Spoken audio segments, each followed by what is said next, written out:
Let's move on to the last trailer we're going to be talking about today. 8 months ago, I had the chance to go and sit down and interview the cast of G.I. Joe Retaliation, thinking the movie was about to come out. Of course, then G.I. Joe Retaliation got delayed. Somebody realized, hey, wait a minute, Channing Tatum is a lot more popular than we thought. We better reshoot this thing with a lot more Channing Tatum. And they went back to the drawing board and put out today a new trailer for the film that comes out in early 2013. And, let me start with this one, John. I was telling Dennis a little bit earlier, is that trailers are a funny thing. They're much like a souffle, I said. That you take a great souffle, but put half a teaspoon of one ingredient too much or too little in it, and suddenly it becomes a terrible souffle. And trailers are like that a lot. They can be a really good trailer, and then they just edit like 10 seconds of it, and suddenly it's a bad trailer, and vice versa. I didn't even like at all the initial G.I. Joe Retaliation trailers that came out like last year. I didn't like them much at all. I thought it was quite boring. This new trailer shares 95% of the same DNA. It's almost identical, except for in a few small ways here, there, and here and there. But I really like this trailer for some reason. Obviously, we see a lot more Channing Tatum in it. Now, the Channing Tatum isn't in the whole thing, but he significantly has a stronger presence in this trailer than he did in the original trailers, because clearly he's going to be in more of the movie than he was before.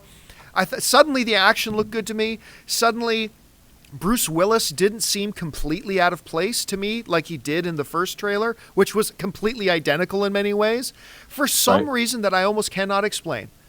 I really enjoyed, I didn't love, but I really quite enjoyed this G.I. Joe Retaliation trailer. What did you think?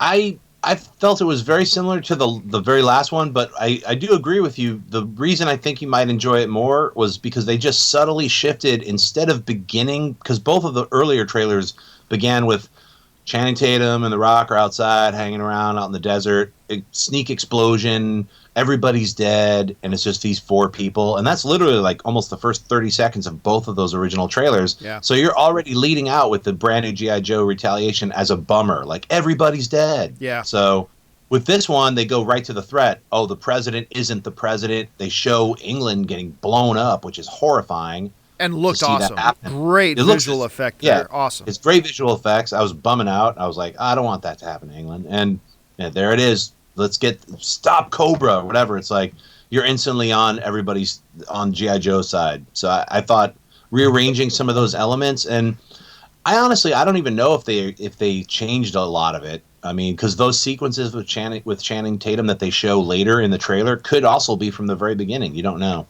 No, it's true. He could still be dead. But you know what it does for me? Here's what having Tatum in there does for me, is that one of the negative things to me about the first G.I. Joe trailers that came out a year ago was the fact that it gave me haunting memories of the Transformers animated movie 25, 30 years ago.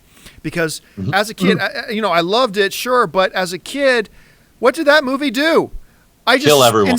I invested 4 years of my young life into these characters, and then in 5 minutes, they kill them all and say, hey, kids, time for you to go out and buy all new toys. And at the beginning of the trailer, when we just see all the G.I. Joes are dead now, the only ones left are ones we've never seen before, and Heidi-ho. And I think just the fact that they sprinkled in Channing Tatum changed the feel of the trailer to me of the G.I. Joes took a serious hit. They were betrayed. And it didn't feel like we're just wiping everybody out, here are your new Joes. And it changed that whole feel for me in that way. Dennis, how did you feel about it when you first saw this trailer?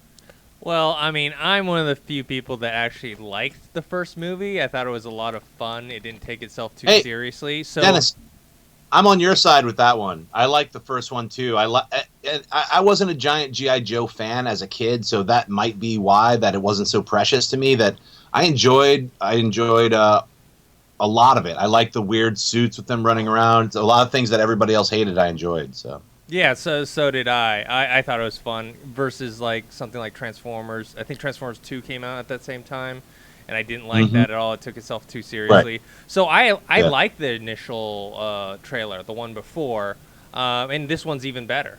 So I'm. It's not like it's one of those movies I'm like really looking forward to, but when it rolls around, I'll be like, yeah, time to watch some G.I. Joe.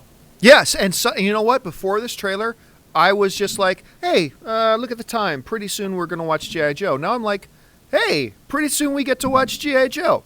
And it's Right. weird what one trailer, and not even a trailer, what about 10 different seconds of footage in a trailer can do That's to right. change your perception of things. Strangely rearranged for your enjoyment. Yeah. So